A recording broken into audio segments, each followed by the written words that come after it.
कभी कभी दुनिया जिस इंसान को सीधा, शरीफ और सिंपल समझती है उसकी कहानी उतनी सिंपल नहीं होती। आज की इस वीडियो में हम एक ऐसे एक्टर की बात करेंगे जिसे दुनिया ने एक मासूम सुपर हीरो के रूप में देखा। ये कहानी है टोबी मैguire की। 1990s का दौर था। हॉलीवुड में नए चेहरे आ रहे थे, कंपटीशन बहुत ज्यादा था। टोबी मैguire एक स्ट्रगलिंग यंग एक्टर थे।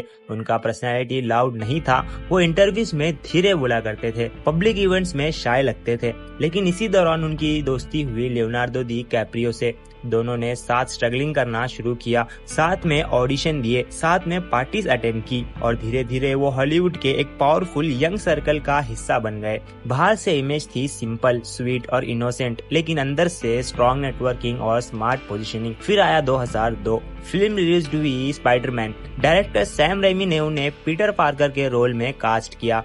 पीटर पार्कर एक इमोशनल, ऑकवर्ड और रिलेटेबल लड़का था, बिल्कुल टोबी की पब्लिक पर्सनैलिटी जैसा। फिल्म ब्लॉकबस्टर साबित हुई, उनकी पॉपुलैरिटी दुनिया भर में फैल गई। फिर सीक्वल आई स्पाइडरमैन 2, क्रिटिक्स ने तारीफ की, लोगों ने स्टैंडिंग ओवेशन दिया। फिर आई स्पाइडरमैन 3। ये 3 फिल्म के बाद टोबी सिर्फ एक नॉर्मल एक्टर नहीं रहे, वो अब ग्लोबल सुपरस्टार बन चुके थे। लेकिन यहाँ से कहानी सिंपल नहीं रहती। रिपोर्ट्स के मुताबिक उन्होंने सैलरी नेगोशिएशन में भी स्ट्रॉन्ग स्टैंड लिया। स्टूडियो के साथ उनकी डिफरेंसेस की बातें मीडिया में आई। पब्लिक को वो शाय हीरो लगते रहे। इंडस्ट्री के लोग कहते थे वो एक्सट्रीमली कैलकुलेटेड और शार्प नेगोशिएटर था। अब आते हैं सबसे कंट्रोवर्शियल चैप्टर पर। लेट 2000 एरा में हॉलीवुड के अल्ट्रा रिच लोग private high stake poker games खेलते थे। Luxury houses, invite only crowd, millions of dollar table पर हो, और एलिगेशन के मुताबिक तो भी इन गेम का रेगुलर हिस्सा था।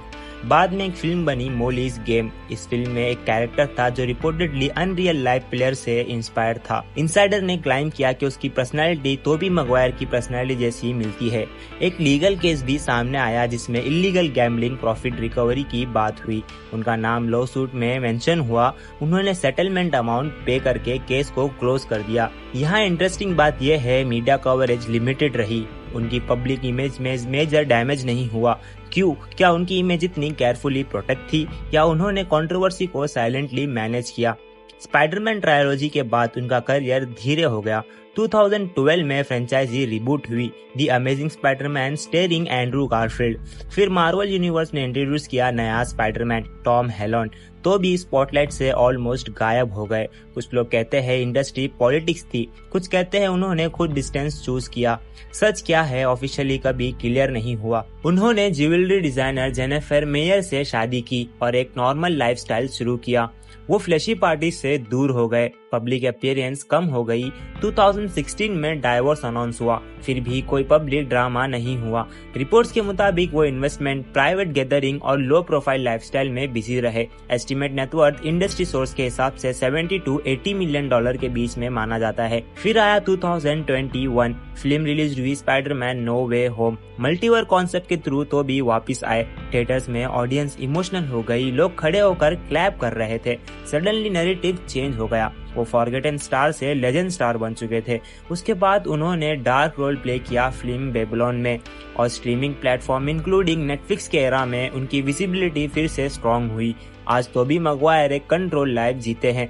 ना वो सोशल मीडिया में ओवर शेयर करते हैं और ना ही डेली पापराजी ड्रामा में रहते हैं। वो सेलेक्टिव प्रोजेक्ट चूज करते हैं, फाइनेंशियली सिक्योर है और शायद इमोशनली भी ज्यादा स्टेबल है। तो फाइनल सवाल ये है, क्या टोबी सिर्फ एक इंट्रोवर्ट आर्टिस्ट थे जो स्पॉटलाइट से अनकंफर्टेबल हो गए थे, या फिर एक ऐसा इंसान जिसने हॉलीवुड का गेम समझा और अपनी इमेज को शील्ड बना लिया? कभी कभी जो लोग सबसे कम बोलते हैं उनकी कहानी सबसे ज्यादा बोला करती है। ये थी टोबी मैguire की जर्नी, फेम, कंट्रोवर्सी, साइलेंस और एक कमबैक की कहानी। अब आप बताइए, आपके लिए वो एक हीरो है या एक मिस्ट्री? अगर आपको ये वीडियो पसंद आए तो प्लीज चैनल को सब्सक्राइब करो।